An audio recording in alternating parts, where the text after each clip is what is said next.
Bonjour à tous, merci d'être là en pleine pause technique de midi et merci d'être venu pour un talk qui va pas du tout parler de tech, même si c'est les lois de la tech. Donc ça c'était le premier disclaimer. Le deuxième c'est si vous êtes venu chercher le code pénal ou le code civil, non, désolé pour vous, ça ne sera pas l'objet de la présentation. C'est des lois que j'ai récupérées au fur et à mesure de mes expériences, de mes lectures. Et c'est des lois plutôt au sens aphorisme, principe, bon, vous verrez. Rapidement, je suis Romain Chapon, je travaille chez Michelin. Je m'occupe, si ça se voit pas, je m'occupe de la pratique d'architecture au sein du réseau des architectes. C'est tout récent, je suis mainteneur du framework de Continuous Architecture, qui est un projet open source. Allez voir, vous verrez, c'est pas mal. Et puis vu qu'on s'ennuie un peu, avec quelques amis, on a lancé un meet-up sur le numérique responsable. Vous pouvez me trouver sur les réseaux sociaux, ou sinon, venez me voir à la fin, ça sera aussi bien. Bon alors, le talk, en fait, j'avais une quinzaine de lois disponibles, et je voulais en parler. Et quand j'ai proposé mon talk, en fait, j'ai pas coché la bonne case. Donc du coup, ça fait lightning, ça fait 15 minutes, 15 lois en 15 minutes. C'est challengeant, mais on va le faire ensemble. Hein. Bon, j'en vois parmi vous déjà qui me disent « Romain, te fais pas de bile. File-nous 20% de matière, ça nous fera 80% du sujet, ça nous suffira. » Oui, bon, ok, oui. Il y en a qui ont essayé. C'est la loi de Pareto. C'est un économiste italien du 20e et qui a étudié en fait la répartition des richesses en Europe. Et en fait, c'est quelqu'un de beaucoup plus passionnant, Joseph Juran, un des maîtres à penser de la démarche qualité, qui a popularisé ça dans les années 50. Bon alors, là je me dis, réduire la présentation vis-à-vis des organisateurs, c'est quand même pas super fair-play. Bon, on va essayer de rester strict. Et alors cette loi, je vous ai mis en anglais, c'est pas pour faire le fluent, mais c'est ma loi favorite et j'aime pas la traduire. Donc elle s'interprète comme le fait d'être plutôt tolérant sur ce qu'on a en entrée et plutôt strict sur ce que l'on dit. John Postel, vous connaissez John Postel? Non? C'est un des pères fondateurs d'Internet. Il a fortement contribué au TCP/IP. Si vous avez du réseau, c'est grâce à lui. Et en fait, cette loi de Postel, c'est une loi extrêmement importante dans l'interopérabilité, dans la robustesse des systèmes. Et c'est une loi qui est citée par Rebecca Parson de ce soir dans ses conférences, avec une deuxième loi tout aussi fondamentale, qui est la loi de Conway. Vous connaissez la loi de Conway? Si vous me dites tous oui, c'est nickel, on passe et moi j'accélère. Bon, tant pis. Alors cette loi de Conway est extrêmement intéressante aussi dans Tom Topology. Team Topology, je vous le conseille, si vous ne connaissez pas, prenez ce bouquin, lisez-le, et vous verrez qu'en fait, si vous avez une organisation plutôt bordélique, votre système d'information sera plutôt bordélique. Et en plus, cette loi n'est pas qu'une loi juste édictée visible, elle a été prouvée par des universités américaines, donc allez-y. Et en plus, il a un site internet, et c'est quelqu'un d'assez mystérieux, j'ai même pas réussi à trouver en fait ses dates de naissance. Alors après, je me suis dit, bon, si j'y arrive pas en 15 minutes, je pourrais le faire en plusieurs fois, peut-être que ça passera avec les organisateurs, on pourrait s'organiser, mais en fait non, il y a un Suédois, un économiste suédois qui a, en étudiant en fait son boss dans les années 60, a édicté cette loi qui est plutôt sensée. Il a étudié que dans les années 60, en fait, un cadre était dérangé toutes les 20 minutes, et maintenant c'est toutes les 12 minutes. Pour des métiers à forte sollicitation intellectuelle, c'est quand même compliqué. Donc on va couper les portables, on va se concentrer. Bon, et puis, quitte à le faire en une fois, autant prendre son temps. Hein. Alors Cyril Parkinson, il est incroyable. Bon, il est déjà incroyable parce qu'il a étudié en fait le bureau administratif des colonies britanniques dans les années 50. Et il a sorti quelques pépites. Cette loi, en fait, est un bijou de dérivé. En fait, c'est à cause de cette loi qu'en fait, on faisait les devoirs la veille à l'école et qu'on révisait les contrôles de maths juste pendant la récré. Hein. N'est-ce pas, Sylvain? Ouais. Et en fait, c'est un bijou de dérivé. Il dit par exemple, un bureaucrate entend multiplier ses subordonnés, pas ses rivaux. Les bureaucrates se créent mutuellement du travail. Et encore mieux, la théorie de la futilité. Les organisations, donnent une importance disproportionnée à des questions futiles.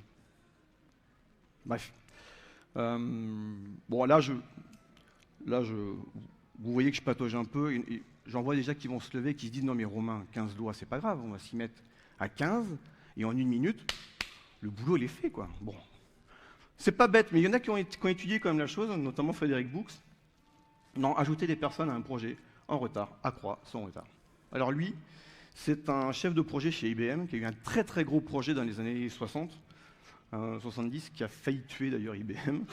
Il a écrit un bouquin assez intéressant qui s'appelle Le mythe du moi homme, que je vous invite à lire. Ça repose sur 2 principes simples, c'est que certaines tâches ne peuvent pas être décomposées. 9 femmes ne feront pas un enfant en un mois. Et un autre principe que je vais expliquer après, c'est aussi le principe de communication. Plus on met de monde sur un projet, plus il faut des chemins de communication et plus il faut onboarder les gens sur ces projets. Alors, j'ai triché. C'est pas forcément une loi. Enfin, Dunbar ne dit pas que c'est une loi. Moi, je considère que c'est une loi. 148, c'est pareil, ça fait un peu strict. On est entre 100 et 200. Mais ce qui est intéressant quand on étudie Dunbar, c'est qu'en fait, il a sectorisé la manière dont on interagit avec les autres. Et la limite connue pour avoir des interactions stables, c'est 150. Bon. 15 doigts, 15 minutes, je me dis que j'ai quand même mal calculé mon temps. Bon, pourtant, j'avais pris en compte la loi de Hofstadter, qui dit qu'il faut toujours plus de temps que prévu, même en tenant compte de la loi de Hofstadter. Voilà, c'est ce qu'on appelle la loi du glissement de planning. C'est un universitaire américain brillantissime. Il a fait plein de choses, j'ai pas le temps d'en parler, tant mieux d'ailleurs. Mais c'est une loi, en fait, où, au tout début des années 70, en fait, des gens prédisaient, ils disaient les champions d'échecs seront battus sous moins de 10 ans. Et 10 ans après, ces mêmes personnes disaient les champions d'échecs seront battus sous moins de 10 ans. Donc, de cette phrase-là est sortie cette loi. Et pourtant, je me dis, non, Romain, t'avais quand même bien calculé ton coup. Tu t'étais fixé des KPI, des objectifs SMART. Enfin, tes KPI, c'était tes objectifs, tu devais y arriver. Enfin, non, parce que Goodhart, en fait, il le disait lui-même. Lorsqu'une mesure devient un objectif, elle cesse d'être une bonne mesure. Et en fait, c'est assez intéressant. Goodhart, qui est un économiste anglais, qui a étudié les politiques générales des gouvernements anglais dans les années 80, et il s'est aperçu qu'en fait, dès que les gouvernements anglais donnaient une mesure comme un objectif dans sa politique, la mesure était tordue, plus que tordue même. Bon. Je me dis qu'en fait, j'ai pris plein de choses en compte, mais je n'ai pas pris en compte mon matériel. Ah oui, Gordon Moore, alors vous connaissez forcément cette loi de Gordon Moore, vous avez forcément entendu parler. Gordon Moore, c'était le patron d'IBM, et c'est pas forcément une loi en fait. Lui a dit que c'était une loi, mais c'est plutôt un business plan d'Intel sur les 60 dernières années, on va quand même pas se mentir. Enfin, bon. Et bon, si ça accélère d'un côté, forcément, ça réduit de l'autre. Alors, Niklaus Wirth, informaticien suisse passionnant, c'est lui qui a inventé le langage Pascal. Les plus anciens doivent sourire. Et en fait, ces 2 lois, demain, il y a un talk de Tristan Nitto, voilà, à 10h15 l'auditorium. Il cite ces 2 lois, il va beaucoup plus loin, c'est sur le numérique responsable, allez le voir, c'est de la pub gratos. Et en fait, ces 2 lois, on peut les résumer sous une phrase qui me fait beaucoup rire. Ce qu'Intel nous donne, Microsoft vous le retire. Vous en avez forcément entendu parler. Spoiler alerte, je crois que demain, Tristan en parle. Bon, là, je me dis que on arrive à la fin, 15 doigts, 15 minutes, là, je me plante lamentablement. Bon, ça sent la crise, quoi. Enfin, bon. Alors, Rüdiger Dornbusch, économiste passionnant, qui aurait dû avoir le prix Nobel d'économie, qu'il n'a pas eu, conseiller à Bill Clinton. Et j'aime beaucoup cette phrase. Bon, je me dis que c'est un petit moment que... Enfin, j'ai quand même passé pas mal de temps à travailler cette présentation, essayer de tenir le quart d'heure, et je sens que je faiblis, en fait. Et c'est normal, en fait. Ivan Illich le disait lui-même. Après avoir passé un certain nombre d'heures à travailler notre productivité, décline de manière significative. C'est évident. Alors, Ivan Illich, si un jour vous êtes de bonne humeur, évitez de lire quand même ses bouquins. C'est quelqu'un qui avait une vision assez noire quand même de l'époque industrielle. Bon,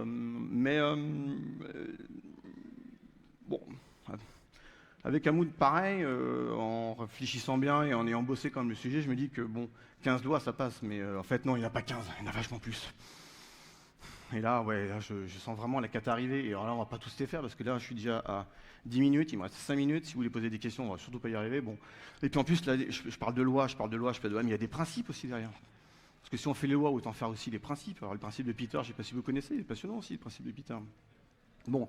Là, en fait, je sens que c'est la cata, je sens que tout tourne mal, mais forcément, tout tourne mal. Murphy l'avait dit, quoi. Tout ce qui est susceptible de mal tourner tournera mal. Ouais. Alors, on la connaît sous plein d'autres formes, cette loi. Hein. La loi de la tartine beurrée. Ça vous parle, ouais. L'effet des mots.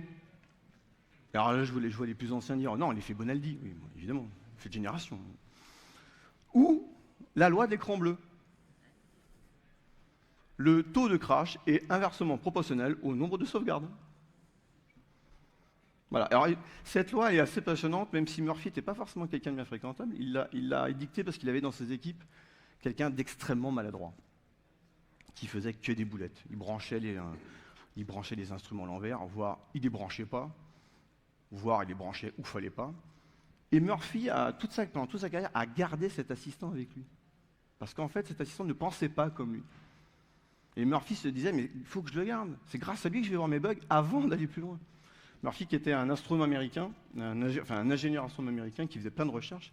Et sans, en fait, cette personne à côté de lui qui faisait plein de boulettes, je pense que Murphy aurait lui-même fait des boulettes. Donc, des fois, dans ces équipes, si on a des personnes qui ne pensent pas comme nous, qui ne font pas comme nous, c'est peut-être pas plus mal. Je reboucle avec la keynote de ce matin. Bon. Là, je pense que j'ai touché le fond. Là, on a touché la crise. Là, il faut réfléchir, en fait. Là, il sera peut-être temps de prendre une grande décision. Mais une décision ensemble, en fait. Parce que sinon, sinon on va pas y arriver. Alors, tout était préparé sauf ça. Bon, c'est pas grave, c'est une slide qui était générée avec ChatGPT. Personne n'a un prompt qui traîne, là. Bon. En fait, si je dois réfléchir, c'est déstabilisant. En fait, cette décision...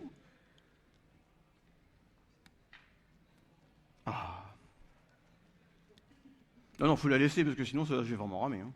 Parce que lui, il est un peu moins connu, c'est dommage d'ailleurs. En fait, la complexité excessive et la punition naturelle pour les organisations qui ne prennent pas de décision.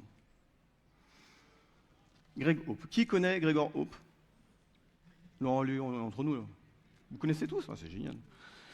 Bon, du coup, en fait, la conférence va finir à 12 minutes, c'est nickel, je tiens mon temps. Non, Gregor Hope, quelqu'un de brillant, un peu trop peut-être d'ailleurs, un architecte, et il y a un bouquin passionnant, c'est The Software Elevator, Software Architect Elevator, lisez-le, ça sera passionnant pour vous. Et il utilise l'image de l'ascenseur dans l'immeuble pour parler du rôle d'architecte. Il sort les architectes du rôle d'expert absolu, pour donner ce rôle large de personne qui est capable de parler à l'engine room, là on conçoit les systèmes d'information, au penthouse, là on discute plutôt stratégie, business, et sur tous les étages. Et c'est lui qui navigue, c'est pas les gens qui naviguent, sinon c'est vraiment le bordel et on revient à la loi de Conway. Non, c'est l'architecte. Et il a défini aussi les valeurs de l'architecture, le rythme de changement, le fait de faire des compromis, de penser au-delà du produit, de lutter contre la complexité, et surtout, une bonne architecture, c'est pas qu'un PowerPoint, c'est une architecture en prod. Voilà. Bon. Du coup, on va prendre une décision ensemble. Hein. Je pense que à 15 minutes près, je vais m'arrêter. Des questions?